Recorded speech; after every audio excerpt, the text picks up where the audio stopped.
नमस्कार मंडळी, श्री स्वामी समर्थ. दिव्यशक्ती या चॅनलमध्ये तुम्हा सर्वांचं स्वागत करते. आजचा हा व्हिडिओ तुमच्या संपूर्ण आयुष्याला एक अद्भुतपूर्व कल्टाने देणारा ठरू शकतो. कारण आज आपण भागवत एकादशीच्या अत्यंत पवित्र मुहूर्तावर केलेला जाणारा एक असा दुर्मिळ आणि गुप्त उपाय पाहणार आहोत, ज्याचा उल्लेख आपल्या प्राचीन पुराणामध्ये अतिशय गूढ पद्धतीने करण्यात आलाय. मंडळींनो, आपण सर्वजण एकादशीचा का उपास करतो? विठ्ठलांची भक्ती करतो, अनेक प्रकारचे दानधर्म करतो. पण शास्त्रात असं सांगितलं आहे की भागवत एकादशीच्या दिवशी जर तुम्ही तुमच्या हाताने गायला एक विशिष्ट वस्तू खाऊ घातली तर तुमच्या 7 पिढ्यांचं दारिद्र्य, तुमच्या डोक्यावर असलेले कर्जाचं डोंगर आणि घरामध्ये वर्षानुवर्षे टिकून राहिलेली नकरमत्ता एका झटक्यात नष्ट होते. पण जर ही वस्तू भरवताना ही वस्तू जर तुम्ही भरवताना एक छोटीशी चूक केली तर या पुण्याचा लाभ मिळत नाही. म्हणूनच आजच्या विशेष व्हिडिओमध्ये आपण कोणताही वेळ वाया न घालवता ते एक महाचमत्कारी वस्तू बदल आणि ती गायला देण्याची अचूक पद्धतीबद्दल संपूर्ण शास्त्रोक्त माहिती पाहणार आहोत. व्हिडिओ शेवटपर्यंत नक्की पहा, कारण हा व्हिडिओ तुमच्या कुटुंबाचे भाग्य बदलू शकतो. अवधूत चिंतन श्री गुरुदेव दत्त. श्री स्वामी समर्थ. नमस्कार मंडळी. त्याचबरोबर मंडळी, चॅनलवर नवीन आले असाल तर आता सबस्क्राईब करा. कमेंट बॉक्समध्ये ओम नमः भगवते वासुदेवाय नमः मात्र लिहायला विसरू नका. मंडळींनो, सनातन धर्मात गायीला केवळ एक प्राणी मानले जात नाही, तर ती साक्षात गोमाता आहे, जिच्या शरीरामध्ये 33 कोटी देवी देवतांचा वास असतो. भागवत एकादशी हा भगवान विष्णूंचा सर्वात प्रिय दिवस आणि या दिवशी गोमातेची सेवा करणं म्हणजे साक्षात वैकुंठ लोकांचे द्वार उघडण्यासारखे आहे. पण ती एक वस्तू कोणती आहे जी तुमच्या आयुष्यातील पैशाची चणचण संपू शकते? ते रहस्य जाणून घेण्यापूर्वी आपल्याला हे समजून घेतलं पाहिजे की भागवत एकादशीच्या दिवशी गायीच्या शरीरात कोणत्या भागात लक्ष्मी का वास सर्वात असतो. शास्त्रानुसार गायीच्या पाठीवर जो उंच भाग असतो, ज्याला सूर्यकेतू नाडी म्हणतात, तिथे आणि गायीच्या पुच्छा भागात माता लक्ष्मीचा वास असतो. जर आपण योग्य वस्तू योग्य वेळी दिली तरच ही ऊर्जा आपल्या घरात आकर्षित होते. पण ती वस्तू नेमकी कशी तयार करायची याच्याबद्दल सर्वात प्रभावी उपाय अजून बाकी आहे, जो मी तुम्हाला पुढे सांगणारच आहे. त्यापूर्वी भागवत एकादशी दिवशी गोमातेची पूजा करण्याची शास्त्रयुक्त पद्धत काय आहे नीट समजून घ्या.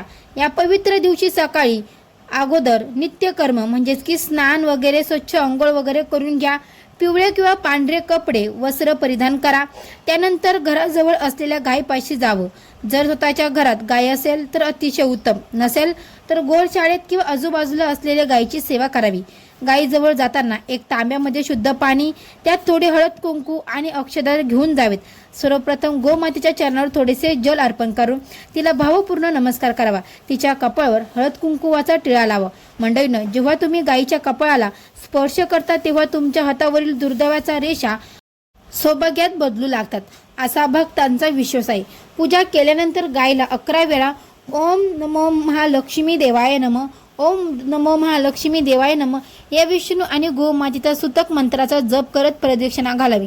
ही पूजा झाल्यानंतर आपल्याला त्या विशेष वस्तूचा उपाय करायचा आहे, जो तुमच्या घरातील सर्व आर्थिक अडचणी मुळापासून संपून टाकेल. आता अत्यंत लक्ष देऊन ऐका. ती एक चमत्कारी वस्तू म्हणजे कोणती, तर ती कशी तयार करायची. या वस्तूला शास्त्रात गोग्रास महाप्रसाद म्हटलं गेलंय. हा उपाय करण्यासाठी तुम्हाला तुमच्या घरातील शुद्ध गव्हाचं पीठ घ्यायचं आहे. त्या पिठात पाण्याचा वापर न करता शुद्ध गाईचं दूध आणि थोडेसे तूप टाकून ते पीठ मळून घ्यावे. आता त्या मळलेल्या पिठाचा एक छान गोळा तयार करून घ्या, जसं की पेढा तयार करतात तसं. हा गोळा तयार झाल्यावर त्याच्यात अगदी मध्यभागी थोडीशी हळद लावावी आणि त्यावर 1 चमचा शुद्ध मध किंवा गूळ ठेवा. हा मंडळींनो, इथे संपत नाही, तर या वस्तूमध्ये सर्वात महत्त्वाची आणि विष्णूंना प्रिय असणारी एक गोष्ट टाकायची बाकी, ती म्हणजे तुळशीचं पान. परंतु लक्षात ठेवा, भागवती एकादशीच्या दिवशी तुळशीचं पान तोडणं महापाप मानलं जातं. त्यामुळे पूजेसाठी लागणारे तुळशीचं पान आदल्या दिवशी तोडून ठेवावं.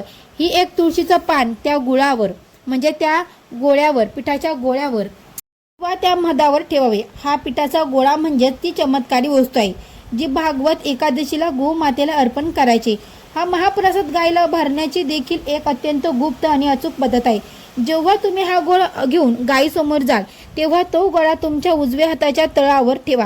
गाय जेव्हा तो गोळा खाण्यासाठी तिची जीभ पुढे करेल तेव्हा तिच्या जिभीचा स्पर्श तुमच्या तळ हाताला झाला पाहिजे याची काळजी घ्यावी. गायीच्या लाळीमध्ये आणि जिभीमध्ये अमृत तत्व असतं, ज्याचा स्पर्श मानवी शरीराला झाल्यास अनेक रोग आणि वास्तू दोष नष्ट होतात. गाय जेव्हा तो गोळा खात असेल तेव्हा डोळे मिटून मनातल्या मनात तुमच्या घरातील नोकरी, व्यवसाय, आर्थिक चणचण किंवा कर्जातून मुक्ती मिळवण्याबद्दल जी काही मनोकामना असेल ती अत्यंत भावुक होऊन बोलावी. हा उपाय केल्यानंतर अनेक भक्तांना अवघ्या काही दिवसातच त्यांच्या कामात यश आल्याचे आणि अडकलेला पैसा परत मिळण्याचे आश्चर्यकारक अनुभव आले आहेत. पण सर्वात प्रभावी तोडगा तर अजून बाकी आहे, जो तुमच्या घरातील पितृदोष आणि नकारात्मक ऊर्जा नेहमीसाठी संपून टाकेल. अनेकदा आपल्या घरामध्ये पितृदोष असतो, ज्यामुळे घरात सतत भांडणे होतात, पैशाची आवक थांबते आणि मुलांची विवाह ठरत नाही. तर हा दोष दूर काढण्यासाठी भागवत एकादशीच्या दिवशी गायीला हिरवा चारा खायला घालवा. त्याचबरोबर हिरव्या चाऱ्यासोबत गायीला थोडेसे काळे तीळ एकत्र करून खाऊ घालावेत. हा उपाय दुपारीच्या वेळी म्हणजेच की कुतुब मुहूर्तावर म्हणजेच की 12च्या सुमारास करावा. चारा भरवत असताना ओम पितृदेवताय नमः, ओम पितृदेवताय नमः, जय हरी विठ्ठल या नामाचा जप करावा. यामुळे पितर अत्यंत तृप्त होतात आणि त्यांच्या आशीर्वादाने घरातील सर्व रखडलेली कामे मार्गी लागतात. मंडळींनो, या उपाय सोबतच भागवत एकादशीच्या दिवशी गोमातेच्या सेवेदरम्यान सामान्य लोक नकळत 5 मोठ्या चुका करतात, ज्याचे भयंकर वाईट परिणाम त्यांना भोगावे लागतात. पहिली मोठी चूक म्हणजे गायीला शिळं अन्न देणे. अचानक लोक एकादशीच्या दिवशी आदल्या रात्रीचा उरलेला भात किंवा शिळी पोळी गायीला देतात. एकादशीला गायीला शिळं अन्न देणं म्हणजे देवाचं अपमान करण्यासारखे आहे. यामुळे पुण्याऐवजी दोष लागतो. दुसरी चूक प्लॅस्टिकच्या पिशव्यासही वस्तू देणं.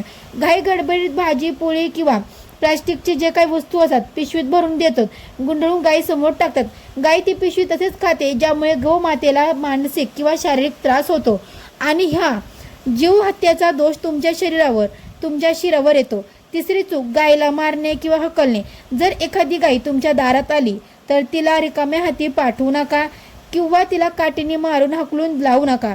चौथी, अशुद्ध हाताने स्पर्श करणं. अंघोळ न करता किंवा अशुद्ध अवस्थेत गायला स्पर्श करू नये. आणि 5वी चूक म्हणजे रात्रीच्या वेळी गायला त्रास देणं. सूर्यास्तानंतर गाय जेव्हा विश्रांती घेत असते तेव्हा तिला जबरदस्तीने उठून घास भरवू नका. या 5 चुका टाळून जर तुम्ही योग्य पद्धतीने सेवा केली तरच विठ्ठल माऊली तुमच्यावर प्रसन्न होतील. आता आपण वळूया व्हिडिओच्या शेवटी आपण ज्या निष्कर्षावर आलो आहोत तो तुमच्या मनातील सर्व शंका दूर करेल. भागवत एकादशी दिवशी गायीला पिठाचा गोळा आणि तुळशीचे पान अर्पण करणे हा जगातील सर्वात ज्येष्ठ उपाय आहे. हा उपाय तुमच्या कुटुंबात सुख, समृद्धी आणि ऐश्वर्य घेऊन येतो. तुम्ही हा व्हिडिओ शेवटपर्यंत पाहिला असेल तर त्यामुळे सर्वांचं धन्यवाद. तुम्ही हा व्हिडिओ शेवटपर्यंत पाहिला आहे त्यामुळे तुम्हाला या उपायाचं महत्त्व नक्की समजेल असंही लक्ष्मीनारायण विठ्ठल माऊली जो कोणी भाविक हा व्हिडिओ पाहत आहे आणि भागवत एकादशीला गोमातेची सेवा करणार आहे त्यांच्या घरातील सर्व आर्थिक संकटे दूर कर, त्यांच्या सर्व इच्छा पूर्ण कर आणि त्यांना उत्तम आरोग्य लाभू दे, हीच तुझ्या चरणी प्रार्थना आहे. मंडळी, तुमच्या एका शेअरमुळे एखाद्या गरजू कुटुंबाला गोमातेची सेवेचे हे महत्त्व समजू शकते आणि त्यांचे जीवन बदलू शकते. म्हणूनच हा व्हिडिओ तुमच्या सर्व नातेवाईकांना, मित्रपरिवारांना नक्की शेअर करा. तुम्ही जर आपल्या चॅनलवर नवीन आले असाल तर आपल्या चॅनलला देखील सबस्क्राईब करा. कमेंट बॉक्समध्ये श्री स्वामी समर्थ कमेंट करायला विसरू नका. तर मंडळींना भेटू अशीच एका नवीन व्हिडिओमध्ये. तोपर्यंत सर्व मंडळींना श्री स्वामी समर्थ. गुरुदेव दत्त.